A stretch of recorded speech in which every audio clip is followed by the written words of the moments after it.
घट घट मेरा साइया और खाली घटना कोय। किसी के घर में कुंटल सोना गड़ा हो, कुंटलों, लेकिन वो रोड पे साइकिल में पंचर जोड़ रहा हो, तो काय काम को?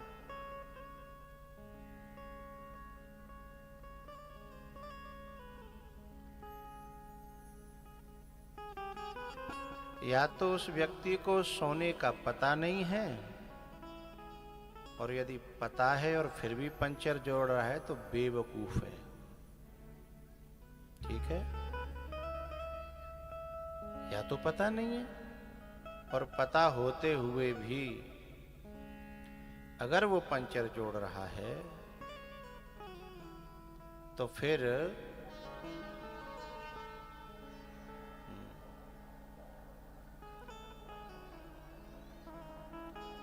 थोड़ा सा और करना पड़ेगा, थोड़ा सा, बस बस बस। आ जाओ तुम्हारा काम, नेक और कर ले बड़ी नेक।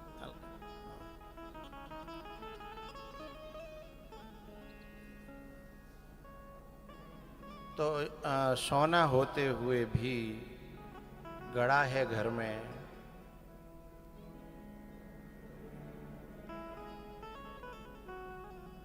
और फिर भी पंचर जोड़ रहा है अथवा भीख मांग रहा है। तो दो कारण है, या तो पता नहीं है बेचारे को, या पता है तो फिर वो बेवकूफ आदमी है।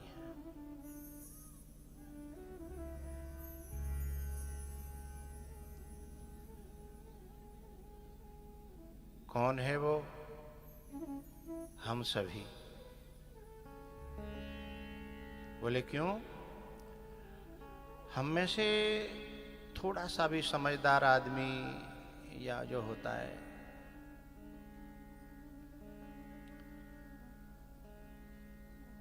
एक कार्यकर्ता यहां बैठना चाहिए।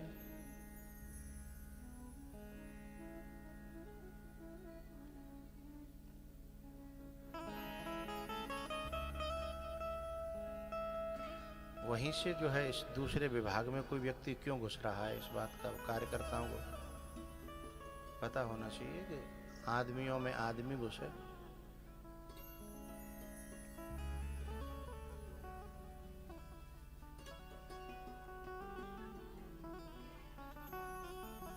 तो वो व्यक्ति जो पंचर जोड़ रहा है, खजाना होने पर भी वो कोई और नहीं है, वो हम सब ही हैं।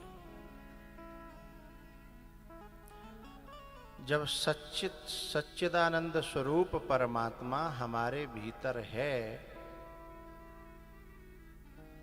सत भी है, चित भी है, आनंद भी है, अस प्रभु हृदय अछत अविकारी, फिर सकल लोक जग दीन दुखारी। फिर भी लोग हम लोग दुखी हैं, कारण क्या है? कारण ये है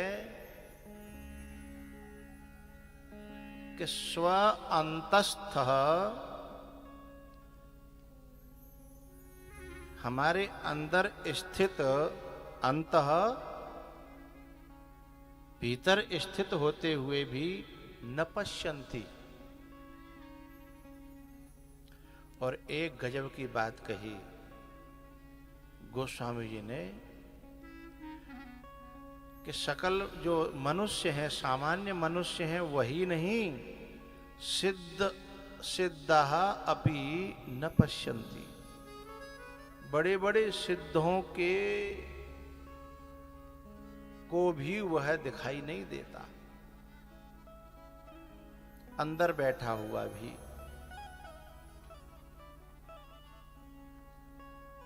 अब परशुराम जी कोई कम बड़े सिद्ध हैं क्या? और राम सामने खड़े हैं, है? तो सिद्धः अपि न पश्यन्ति। तो बोले कारण क्या है?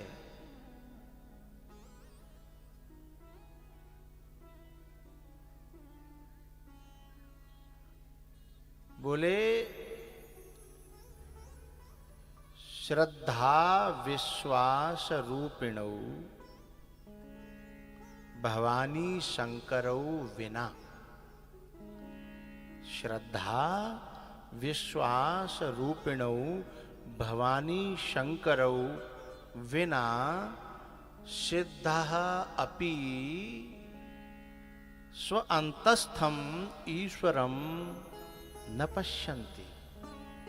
देख ही नहीं सकते, क्योंकि फूट जाती है बिना श्रद्धा के, बिना विश्वास के। इसलिए तुलसी बाबा कहते हैं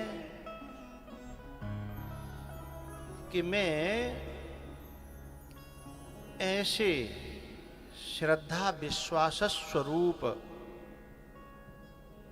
भवानी शंकरौ वंदे।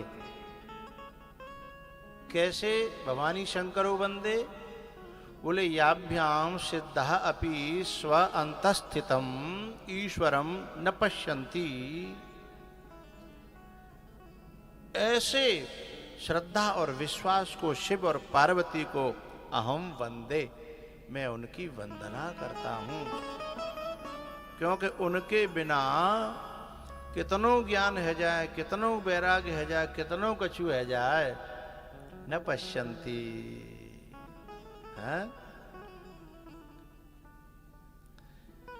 इसलिए मैं उनकी वंदना कर रहा हूं। और उनकी कृपा हो जाए तो तीसरा श्लोक है वंदे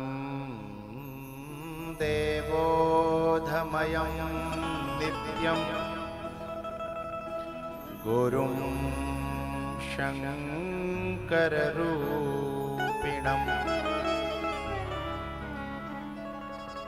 यमाश्रितो हि वक्रोऽपि चन्द्रः सर्वत्र वन्द्यते।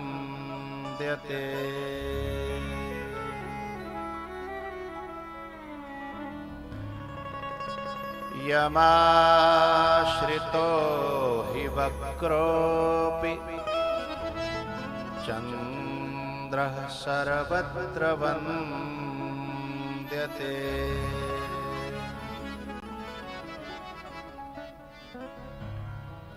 भैयाओ,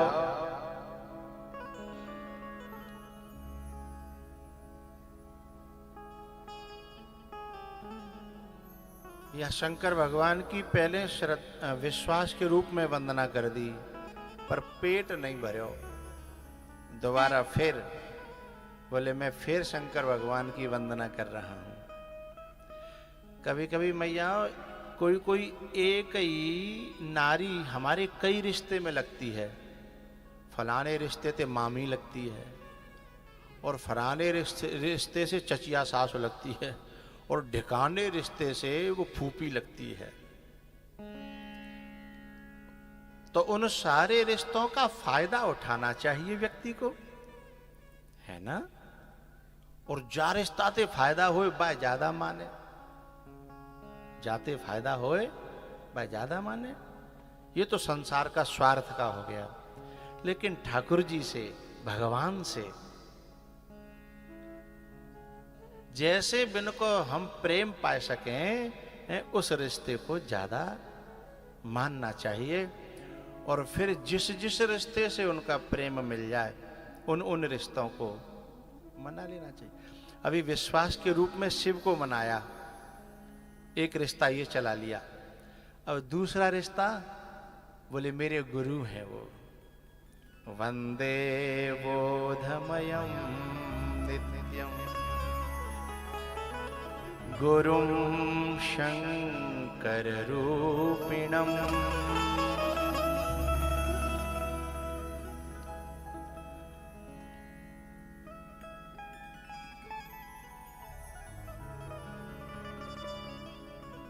बोले कैसे गुरु हैं? बोले वक्रः चंद्रः अपि यमाश्रितः। टेढ़ा चंद्रमा जिनके आश्रित हो गया तो वंद्यते, वह भी वंदनीय हो गया। ऐसे हैं गुरु। भोले बाबा ऐसे मेरे गुरु हैं। अब पता है टेढ़ा चंद्रमा इन्होंने क्यों कहा?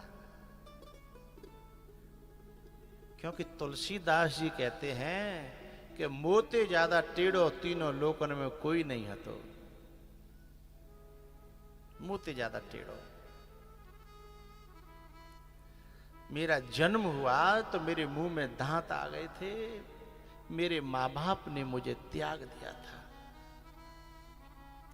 जिस गांव में छोड़ दिया था उस गांव के लोगों को पता चला कि ऐसे ऐसे ये अशुभ है, अशुभ टेढ़ा है।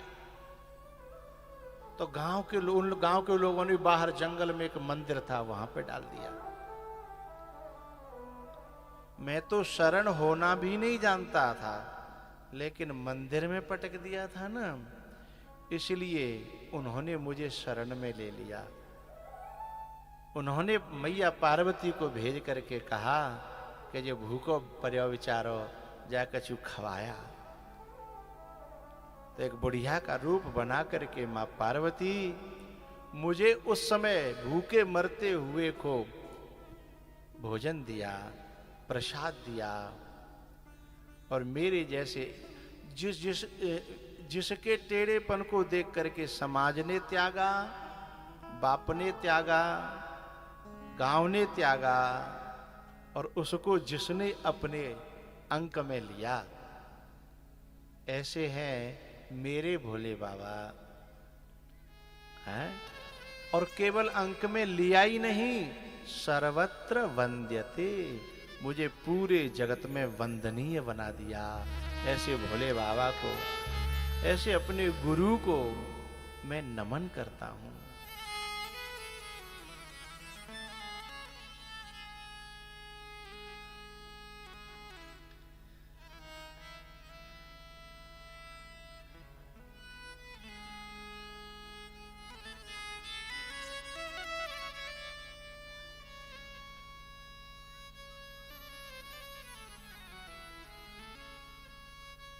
मेरे जो भोले बाबा हैं, उन्होंने मुझे, जिनका कोई मुंह देखना नहीं चाहता था, आज उनका घर घर में नाम लिया जाता है। पूज्यपाद तुलसीदास जी महाराज। बोले इसे मैं अपनी किस्मत कहूं क्या? इस बात को अपने को प्रमाण बना करके तुलसी बाबा ने लिखा है रामायण में। बड़ी प्यारी चौपाई है। वो कहते हैं कि प्रकांड ज्योतिषियों ने बताया था कि ये बालक बहुत अशुभ है, अशुभ है, अशुभ है।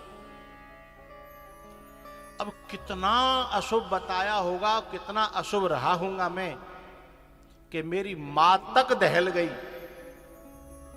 मां, मैंने संसार में देखा है कि जिन माओं के बच्चे अपंग पैदा हो जाते हैं, बुद्धि से, शरीर से, अंगों से, तो जिंदगी भर उनके मलमूत्र धो करके उनका पालन पोषण करती है, त्याग नहीं पाती।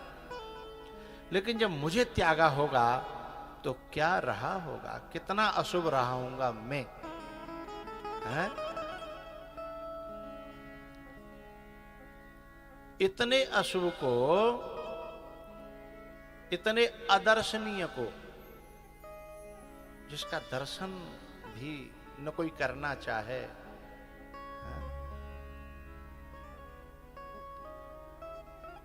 और मुझे आपने क्या बनाया। इसको गोस्वामी जी ने अपनी जीवनी को पूरी रामायण में जगह जगह पर खुद रख दिया है। इस बात को एक ज्योतिषी के मुंह से ही कहलवाया। बात थी अपनी और कहलवाई नारद जी से।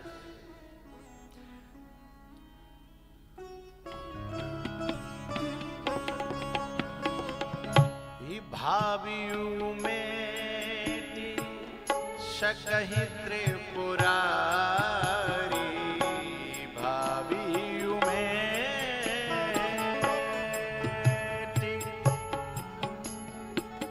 सकहि त्रिपुरा। तुलसी बाबा से किसी ने पूछा, ज्योतिष को मिटा रहे हो? बोले ना, ज्योतिष काल में आता है और मैं महाकाल की बात कर रहा हूं। बोले कोई प्रमाण है तुम्हारे पास? तो बाबा ने कहा सामने खड़ा है, कहीं ढूंढने की जरूरत नहीं है, तुम्हारे सामने खड़ा है। हे भावियु में सकहि त्रिपुरारी, जो तप करे कुमारे तुम्हारी।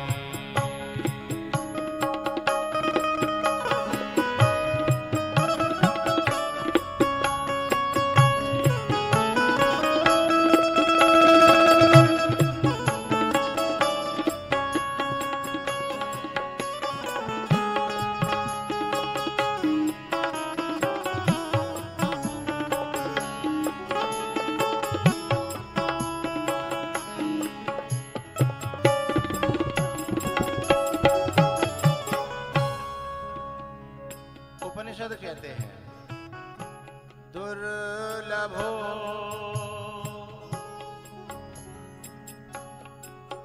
विषयो त्यागो, दुर्लभम तत्त्वदर्शनम, दुर्लभा दुर्लभः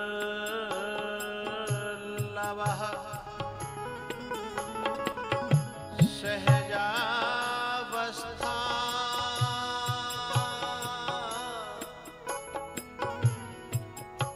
सद्गुरुः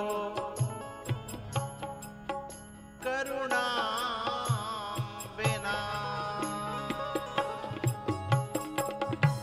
दुर्लभो सहजावस्था, सद्गुरुः करुणा बिना।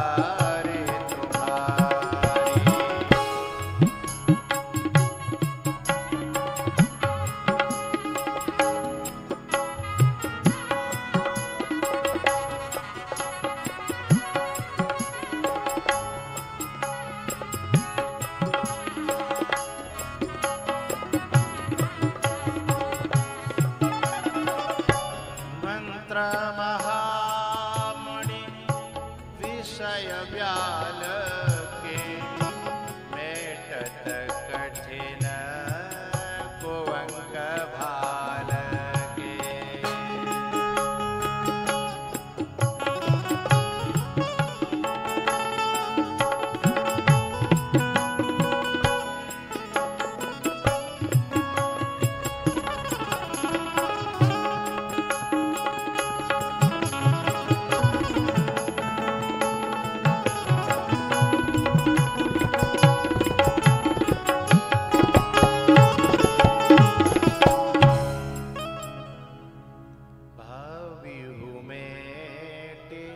सकहि त्रिपुरा, जो तप करे कुमारे तुम्हारे।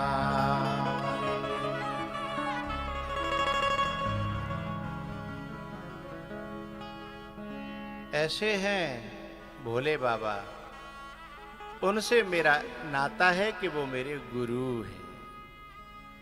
गुरुम शंकर रूपिणम। तुलसी बाबा सोच रहे और कोई रिश्ता बन सकता है क्या? हाँ,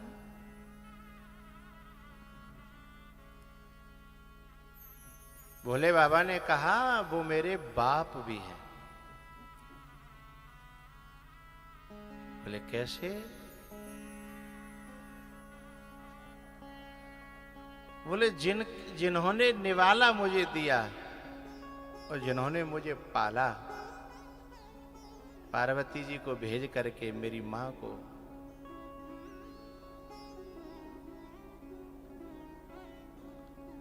वो मेरे पिता भी हैं।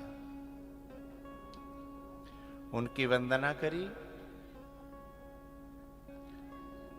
उसके बाद जो है उन्हें याद आई कि मुझे जहां जाना है वहां का रास्ता किससे पूछा जाए। ये जो रोड वाले रास्ते होते हैं इनमें तो किलोमीटर लगे रहते हैं, लेकिन आप लोग कभी जंगल में भटके हो तो पता लगेगा कि वहां किलोमीटर तो छोड़ो, कोई लकीर भी नहीं होती। हम तो नलकेश्वर के जंगल में बहुत भटके, वहां तो अब तो वहां लकीर बन गई हैं। हम जब शुरुआत में खोजा था तो कोई लकीर ही नहीं थी। भटक रहे हैं, जा रहे हैं। हमने कहा इतना दूर तो नहीं था, कहीं पहुंच गए, जन कहां पहुंच गया। तो उन जंगलों में विचरण करने वालों का किसी का सहारा मिल जाए तो उनको जानकारी होती है किधर से कैसे कैसे जाना है।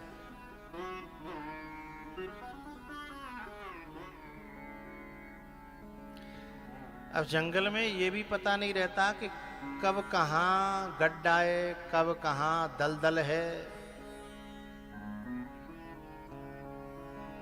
एक बार हम गए, लग तो ऊपर ते सूखो सो रहो, और जब शिवराज की बैगनार को पहियो ऐसो गयो।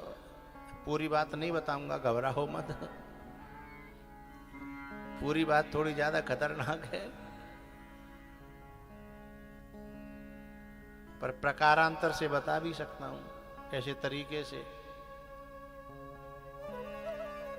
ऐसो पहियो गयो कि हम सब लगे, मैं लगे, जेव सब लगे, पर पहियो नरसी को सो ऐसो घुसो। पता ना भोले बाबा को क्या मंजूर था, चूंकि पहियो साजो हो तो निकरे, वो टूट को भीतर ही भीतर वहां खांचे में। अच्छा, देखने में कैसा लग रहा था, वो जगह एकदम साफ सुथरी सी, और पहिया सीध हो गया। हम पे एक दूसरी गाड़ी थी, हमने कहा जाते कैसे। अब मां जंगल में का रस्सा के वो क्या कहते हैं, टूचन कहता है, वो होता है बांधने का, वो थोड़ी धरियो। तो हमें थे कछु लोगों ने अपने कपड़ा उतारे, और सब जने ने लगभग उतार के बटे। गाड़ी तो निकली नहीं, कपड़ा टूट गए और सने गए। अब ग्वालियर कैसे जाए, कोई कहा कहेगा कांटे मार के पीट के भेजे। अच्छा, कीचड़ और हती तो वहां में बिगड़ गए सब, खांचे में बिगड़ रहे, पांव बिगड़ रहे, हाथ बिगड़ रहे, और बाकी खांचे थे वो बात। धर्मेंद्र बोले हो रात है गई है, रात में पहुंचेंगे, गेट ते गाड़ी लगा दूंगा, चुपचाप घर में घुस जाइए, कोई ना देख रहा। हमने कि न को दिख गए तो लोग न्यो सोचेंगे कि कौ ने बहुत मारे हैं।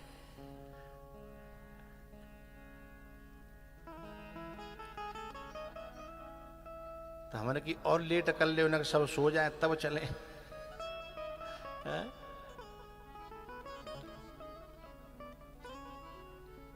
तो घटना इतना ही कहूंगा। रात्रि में अंधेरे में फिर गाड़ी आई, फिर घर में सीधे सीधे घुसे नंग धड़ंगे। है?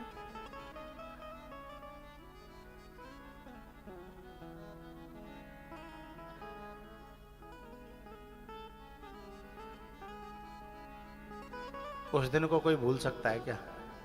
नहीं भूल सकते। हाँ? अब उस जंगल में यदि कोई रास्ता बताने वाला मिल जाए तो वो गाड़ी फंसने नहीं देगा। तो ऐसे ही एक जंगल जो है तुलसीदास जी के सामने खड़ा था और उस जंगल में जहां घुसना था रास्ता पता नहीं था, तो उन्होंने आवाज लगाई कि भैया जा जंगल में जो विचरण करवे वारे हैं उनसे मेरी प्रार्थना, हाथ जोड़ करके आओ, मुंह पे कृपा करो, रास्ता बताओ। सो 2 जने मिले, 2 जने रास्ता बताने वाले। और एक बात बताऊं, श्रद्धा सच्ची हो, विश्वास पक्का हो, भाव से भरा दिल हो तो रास्ता बताने वाले अपने आप आ जाते हैं। आप लोगों ने अनुभव किया होगा जगह जगह रास्ता बताने वाले।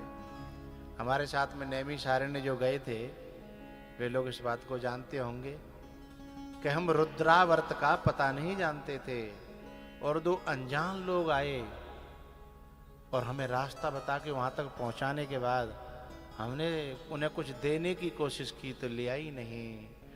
बोले आपने सेवा का मौका दिया, बस अब पता नहीं कौन था क्या था। ऐसे तुलसीदास जी ने जब पुकारे रास्ता बताने के लिए तो 2 निकले उस जंगल में विचरण करने वाले। जंगल काय का था, सागौन का नहीं था।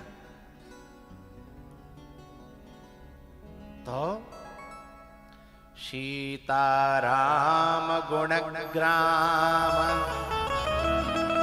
पुण्यारण्य विहारिणौ। सीताराम के गुण, यानी ये कथा उनके जो गुणों का जो जंगल था, गुणों के पेड़ खड़े थे उसमें। सीताराम गुणग्राम और पुण्य माने पवित्र, जो भगवान के जो गुण हैं, पवित्र जो गुण हैं, उनका जो जंगल था। अरण्य, पुण्यारण्य, और उसमें जो विचरण कर रहे थे बोले कौन? विशुद्ध विज्ञान कवीश्वर कपीश्वर। ज्ञानी नहीं थे ये दोनों, विज्ञानी थे, वैज्ञानिक थे। कौन कौन? कवीश्वर यानी वाल्मीकि जी महाराज और कपीश्वर हनुमान जी महाराज। हाँ? ये दोनों इस जंगल के विचरण करने वाले मर्मज्ञ थे। उन्होंने कहा आकर के मुझे रास्ता बता जाओ। इसलिए मैं आपकी वंदना कर रहा हूं। कवीश्वर कपीश्वर विशुद्ध विज्ञान वंदे।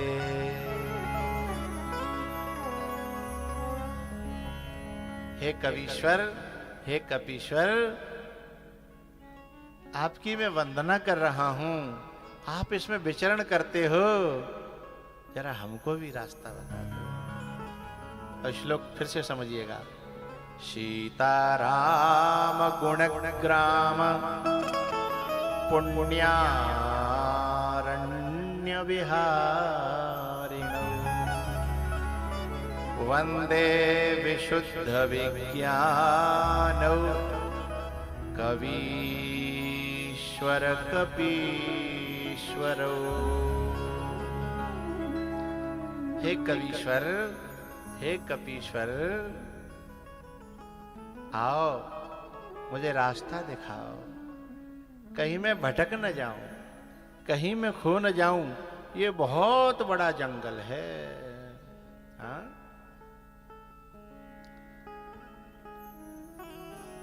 तुलसीदास जी ने फिर ऐसे व्यक्ति को खोजा। कैसे को?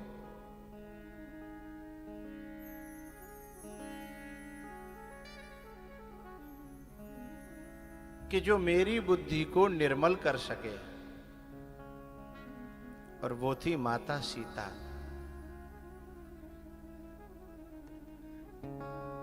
ताके जुगपद कमल मनाभूं, जासु कृपा निर्मल मति पावं। राम वल्लभाम सीताम अहम नतः। राम की प्रिया, राम वल्लभाम। बोले कैसी हैं वे? उद्भव, प्रकट करने वाली, पैदा करने वाली।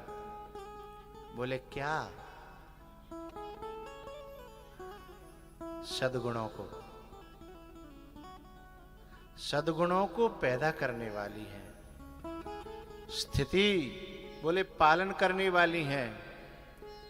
संहार कारिणी, बोले दुर्गुणों को, विकारों को संहार करने वाली हैं। उद्भव, स्थिति, संहार कारिणीम। और जब ये तीनों काम हो गए तो क्लेश हारिणीम। और श्रेयस कहते हैं कल्याण को, कल्याण करने वाली हैं। सर्व श्रेयस करीम सीताम राम वल्लभाम अहम नतः। मैं नमन करता हूं, मैं उनको नमन करता हूं।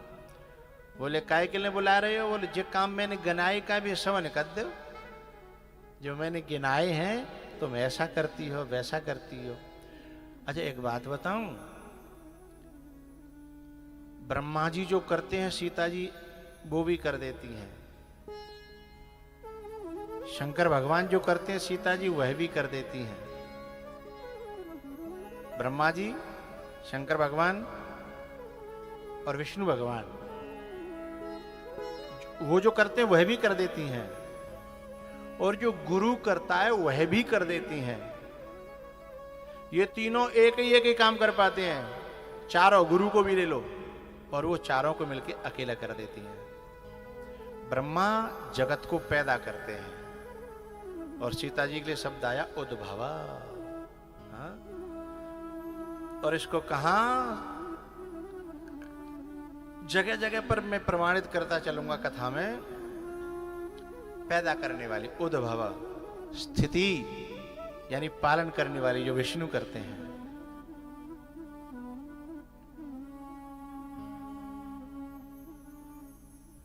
गॉड शब्द है ना, GOD, जी जनरेटर, उद्भवा। हाँ? ओ ऑपरेटर,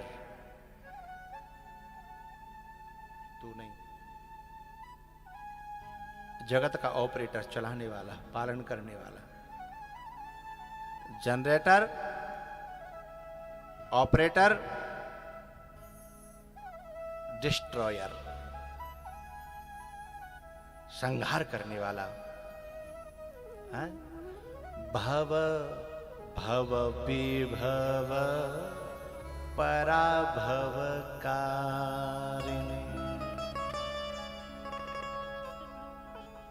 उद्भव, स्थिति, संगार कारिणीम, क्लेश हारिणीम, सर्व श्रेयस करीम सीताम राम वल्लभाम अहम नतः। मैं नमन करता हूं, मेरे ऊपर कृपा करो। और अब वंदना करते हैं राम जी की। बोले ऐसी भी जो सीता जी हैं, यन्माया वशवर्ति विश्वमखिलम ब्रह्मादि देवासुरा यत् सत्त्वादमृषैव भाति शकलम रज्जौ यथा हेर्भ्रमः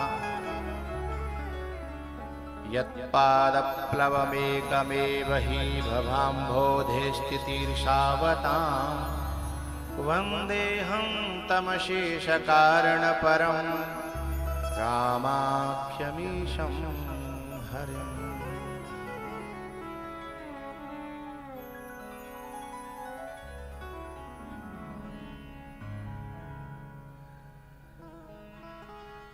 जितने भी ये देवता गण हैं, यन मायावर्ती, यन माया वशवर्ती अखिलम विश्वम, जिन माया जिनके वश में है और माया के वश में अखिलम विश्वम, ब्रह्मा आदि देवता, सुरा असुरा, देवता भी असुर भी जिनकी माया के वश में है और वो माया जिनके वश में है। राम जी उनकी वंदना कर रहे हैं। ब्रह्मा आदि देवा असुरा, ये सब जिनके वश में हैं, ऐसे राम आख्यम, राम कहे जाने वाले, राम आख्यम ईशम हरिम अहम वंदे। कोई धोखे में न पड़ जाएगा उगे में, तीन तीन बात गई। राम कहे जाने वाले ईश्वर, राम आख्यम ईश्वरम, और बोले हरिम, वही हरि हैं, विष्णु भगवान वही हैं, उनको अहम वंदे। बोले और उनकी क्या खासियत है? वो बोले यत सत्वाद मृषैव, मृषा इव यत सत्वाद, यानी जो माया बिल्कुल मिथ्या है, ये जगत बिल्कुल मिथ्या है, लेकिन जासु सत्यता ते जड़ माया भास सत्य इव यत सत्वाद मृषा, मृषा माने खोखला, मिथ्या, झूठा, जगत सब सपना, सत हरि भजन जगत सब सपना। यत सत्वाद मृषैव भाति सकलम रज्जौ यथा हेर भ्रमः, जैसे रज्जु और सर्प का जो भ्रम है तो रज्जु, यानी रज्जु माने रस्सी, लेकिन उसमें दिख रहा है सर्प। लेकिन कब तक? रस्सी के ज्ञान होने तक, ज्ञान होने से पहले। जे ही जाने जग जाए हेराई, जिसको जानने के बाद फिर ये जितना भ्रम है ना, वो सब नष्ट हो जाता है। ऐसे में राम जी की रामाख्यमीशम हरिम अहम वंदे, और जिनके चरण जो है मेरे लिए नाव के समान है। नाना पुराण निगमागम सम्मतम यत् रामायणे निगदितम क्वचिद अन्यतोपि स्वान्तः सुखाय तुलसी रघुनाथ गाथा भाषा निबंध मति मंजुल मातनो। इसमें गोस्वामी जी अपनी एक मन की बात कह रहे हैं। किसी ने पूछा कि भैया राम कथा तो पहले ही बहुत लोग गा चुके, लिख चुके, तुम्हें अलग से जम का जो करवे की क्या जरूरत है? वाल्मीकि जी ने पहले ही रामायण लिख दी, और भी न जाने कितनी रचनाएं हो चुकी। तो बड़ी प्यारी बात तुलसी बाबा कह रहे हैं कि सुनो, तुलसी बाबा जो वाल्मीकि जी हैं, उन्होंने जो रामायण लिखी है, बाय पढ़ो और समझो, हरेक के बस की बात। मैं ऐसी रामायण लिखना चाहता हूं जो हिंदुस्तान का बच्चा बच्चा गाए और बूढ़ा बूढ़ा उसका बोध कराए। हैं? इसे बच्चा बच्चा गा सके, समझ सके, पढ़ सके। हैं? मैं ऐसी रामायण लिखना चाहता हूं। हैं? तो बोले वहां काका है? बोले नाना पुराण। बोले सारे पुराण उसमें, निगम आगम, निगमागम शास्त्र वेद, बोले इन सब का उसमें निचोड़ है। और बोले जो वाल्मीकि जी की रामायण है ना, रामायणे निगदितम, उसमें भी जो कुछ लिखा गया है वह भी मैंने लिया है। बोले और मैं बाहर तो जाऊं तो जो कुछ मिलो है वो सब मैंने इकट्ठा करे।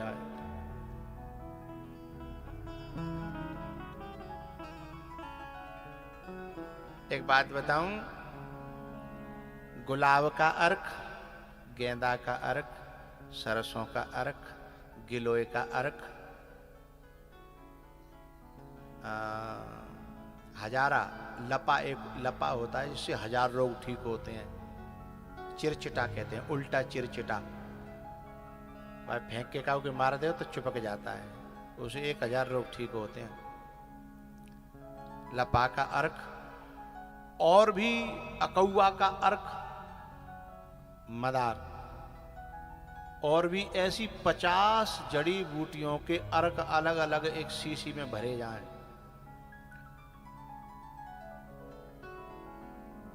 कितनी परेशानी होगी। लेकिन यदि हमारे पास मधुमक्खी है तो इन सारे अर्कों को अपने आप ले आएगी और एक पिंडी में ला करके इकट्ठा कर देगी, और इतना मीठा होगा और इतना फायदेमंद होगा कि जिसका कोई ठिकाना नहीं है। तुलसीदास जी की इस शहद जैसी इस रामायण से पहले ये सारे अर्क अलग अलग थे। विष्णु पुराण, पद्म पुराण, स्कंद पुराण, नर्मदा पुराण, फलाना पुराण, फलाना शास्त्र ढिकाना है। लेकिन उन्होंने कहा भैया तुम काका ढूंढोगे, चिंता मत करो, चार्यो वेद पुराण अष्टदश, 6 शास्त्र सब ग्रंथन को रस, मुनि जन धन संतन को सर्वस। बोले इतना सब सामान आपने कितनी जगह पैक करे हो? बोले एक ही जगह। अच्छा, बोले कहू मजबूत चीज में तो नारियल में तो ना दे दो कि फूटे हुए नहीं। बोले ना, बोले बिल्कुल तुम्हारी भाषा में, भाषा निबंध मत मंजुल मातनोती है। इतना खुले दर्द है कि जैसी चौपाई पढ़ोगे अर्थ अपने आप समझ में आने लगेगा। ने को समर्पित भाव से, प्रेम भाव से पढ़ोगे तो रस खुल करके अपने आप आ जाएगा। हाँ? बोले कैसे धर दो? बोले जैसे अंगूर मुंह में धरो तो दांतन की जरूरत है? और नारियल हो तो नारियल को दांतन ही अपने आप ही बाकी रसे ले ले। बता, सही सही बताइयो, बिना काऊ है ना। और अंगूर हो तो कुलाड़ी चलाए भी जरूरत है। ये दांत की जरूरत ना है, जीव के नीचे दबा दबाओ, नेक दावो, पूरे में मुंह में घुर जागो है। ऐसे ही चौपाई नेक अंदर जाए और पूरे में रस बखेर देगी, यदि नेको हमारी भावना है?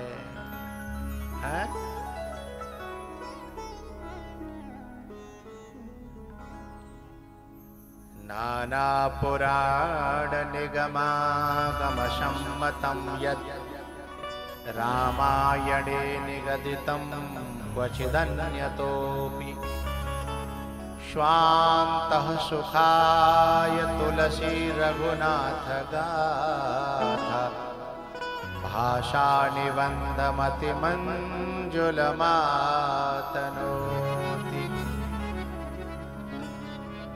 भाषा निबंध मति मंजुल मातनोति।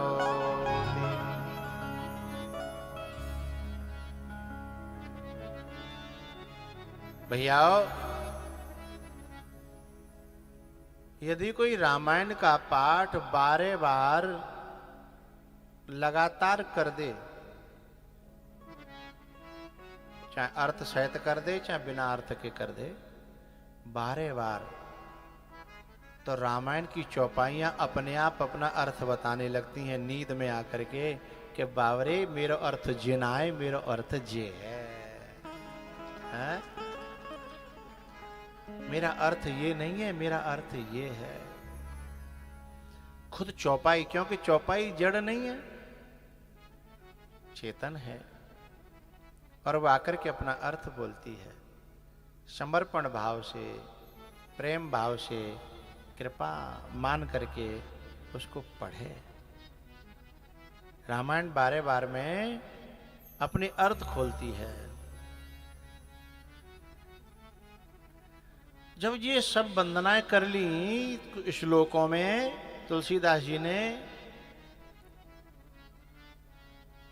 और बाकी बात जब चौपाई शुरू करी तो रामायण शुरू करनी चाहिए थी, लेकिन उन्होंने फिर गुरु वंदना प्रारंभ कर दी।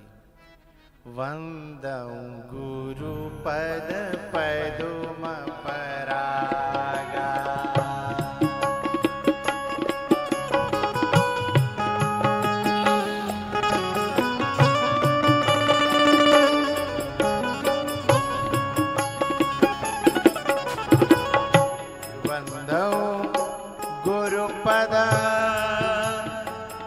पदुम परागा, सुरुचि सुभाष सरस अनुरागा।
शमन शकल भव रोज परिवारो।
सकल भव रोज परिवार